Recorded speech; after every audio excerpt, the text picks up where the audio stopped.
Assalamualaikum warahmatullahi wabarakatuh. Halo kawan-kawan, nama saya Ria Kusumawati. Pada video kali ini saya akan membahas mengenai contoh gejala pemuaian dalam kehidupan sehari-hari.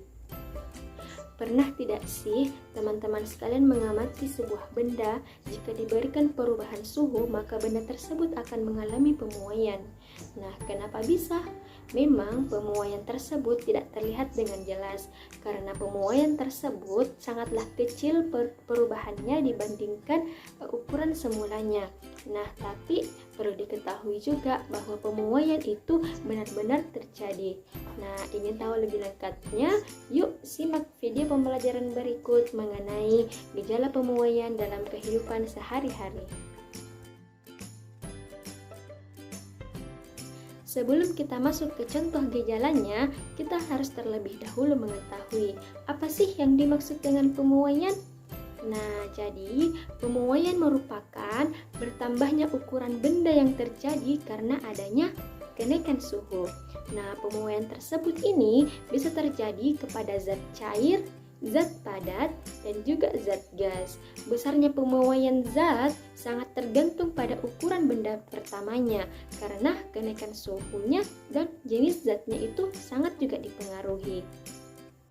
Jadi, saya akan menampilkan 3 gambar ilustrasi contoh gejala pemuaian dalam kehidupan sehari-hari, yaitu contoh gejala pemuaian dalam kabel listrik, dalam rel kereta api, dan dalam kaca jendela.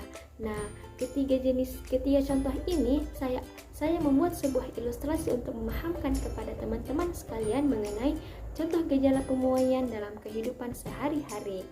Yuk, simak video pembelajaran berikut. Mari kita masuk ke contoh gejala pertama. Yang pertama yaitu kabel listrik.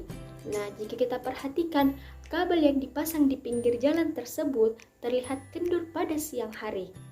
Nah, sehingga secara visual terlihat kurang rapi. Padahal jika dipasang dengan ketat atau tegang antar tiang listrik, kabel yang digunakan akan jadi lebih hemat dan terlihat lebih rapi. Lalu, kenapa petugas PLN memasangnya secara kendur begitu? Hal tersebut dikarenakan adanya peristiwa pemuaian. Suatu zat akan memuai, ukurannya akan menjadi besar jika dipanaskan dan menyusut atau ukurannya mengecil jika didinginkan.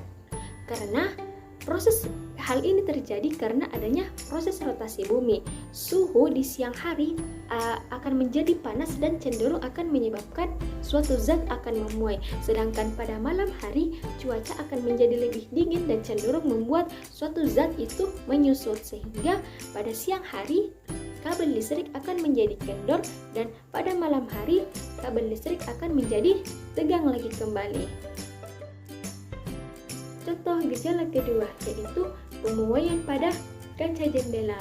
Nah, kadang kita menemukan ukuran bingkai jendela yang selalu dibuat sedikit lebih besar daripada ukuran kacanya. Nah, mengapa hal ini terjadi? Karena hal ini dimaksudkan untuk memberi ruang bagi pemuaian kaca pada siang hari. Nah, jika tidak ada ruang untuk pemuaian, maka kaca bisa pecah saat terjadi pemuaian. Contoh gejala pemuaian yang ketiga, pemuaian besi pada rel kereta api. Selalu kita melihat pada persambungan besi rel kereta api terdapat celah yang memisahkan antara batang besi yang satu dengan yang lainnya. Hal ini bukan tanpa alasan. Celah ini merupakan ruang yang diperlukan sebagai tempat besi tersebut memuai. Setiap logam pada umumnya akan memuai akibat pemanasan, tidak terkecuali besi. Besi jika dipanaskan akan mengalami pertambahan panjang. Pemuaian yang terjadi pada rel kereta api ini termasuk ke dalam jenis pemuaian panjang, yaitu bertambahnya ukuran panjang karena menerima kalor tersebut. Itulah tadi pembahasan mengenai 3 contoh gejala pemuaian dalam kehidupan sehari-hari. Semoga ilmu hari ini dapat bermanfaat untuk teman-teman sekalian. Silahkan tinggalkan saran di kolom komentar dan don't forget to like, comment, and subscribe. Terima kasih. Assalamualaikum warahmatullahi wabarakatuh.